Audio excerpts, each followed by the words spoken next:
Roxaboxen by Alice McLerran, illustrated by Barbara Cooney.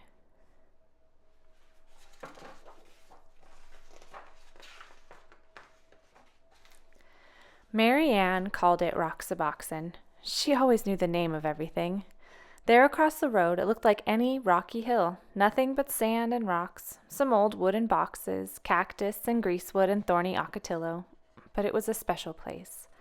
The street between Roxaboxen and the houses curved like a river, so Mary Ann named it the River Road.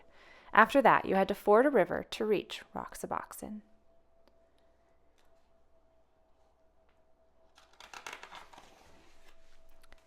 Of course, all of Mary Ann's sisters came, Anna May and Frances and little Jean, Charles from next door, even though he was 12, oh, and Eleanor, naturally, and Jamie with his brother Paul.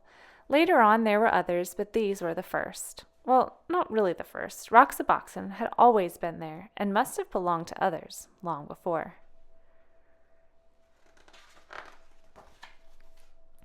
When Mary Ann dug up a tin box filled with round black pebbles, everyone knew what it was.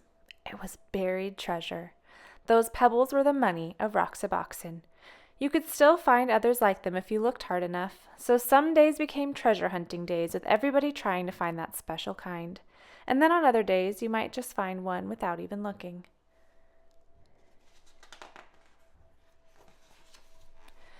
A town of Roxaboxen began to grow, traced in lines of stone.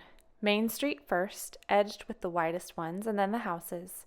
Charles made his of the biggest stones. After all, he was the oldest. At first the houses were very plain, but soon they all began to add more rooms. The old wooden boxes could be shelves or tables or anything you wanted. You could find pieces of pottery for dishes. Round pieces were best. Later on there was a town hall. Mary Ann was mayor, of course. That was just the way she was, and nobody minded. After a while, they added other streets. Frances moved to one of them and built herself a new house outlined in desert glass. Bits of amber, amethyst, and sea green, a house of jewels. And because everybody had plenty of money, there were plenty of shops. Jean helped Anna May in the bakery, pies and cakes and bread baked warm in the sun. There were 2 ice cream parlors. Was Paul's ice cream the best or Eleanor's? Everybody kept trying them both. In Roxaboxen, you can eat all the ice cream you want.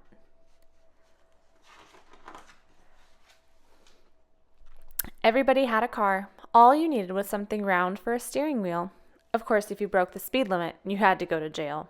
The jail had cactus on the floor to make it uncomfortable, and Jamie was the policeman.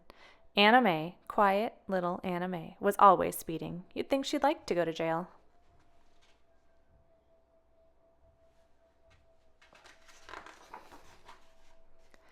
But if you had a horse, you could go as fast as the wind.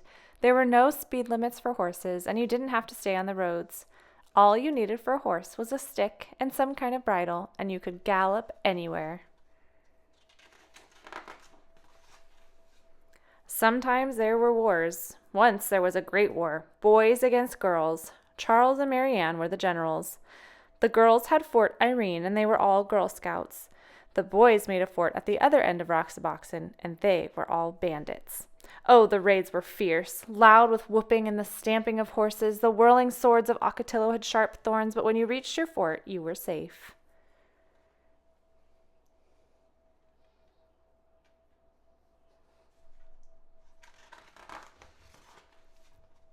Roxaboxen had a cemetery in case anyone died, but the only grave in it was for a dead lizard.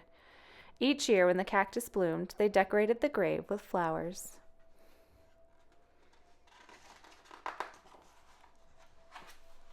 Sometimes in the winter, when everybody was at school and the weather was bad, no one went to Roxaboxen at all. Not for weeks and weeks, but it didn't matter. Roxaboxen was always waiting. Roxaboxen was always there. And spring came, and the ocotillo blossomed, and everybody sucked the honey from its flowers, and everybody built new rooms, and everybody decided to have jeweled windows. That summer, there were 3 new houses on the east slope and 2 new shops on Main Street. And so it went. The seasons changed, and the years went by. Roxaboxen was always there.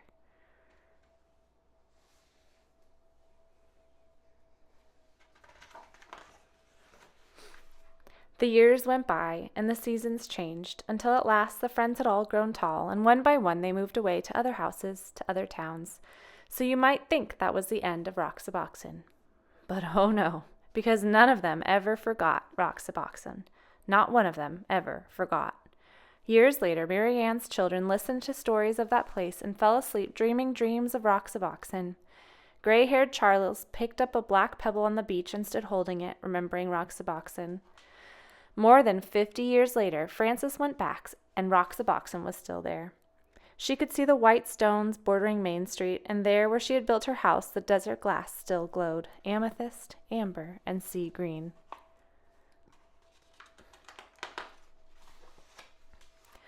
On a hill on the southeast corner of 2nd Avenue and 8th Street in Yuma, Arizona, there is a place once known as Roxaboxen.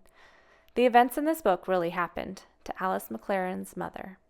With the aid of her mother's childhood manuscript, the memories of relatives, and letters and maps from the former inhabitants of Roxaboxen, Alice McLerran was able to recreate the magical world as if she had played there herself.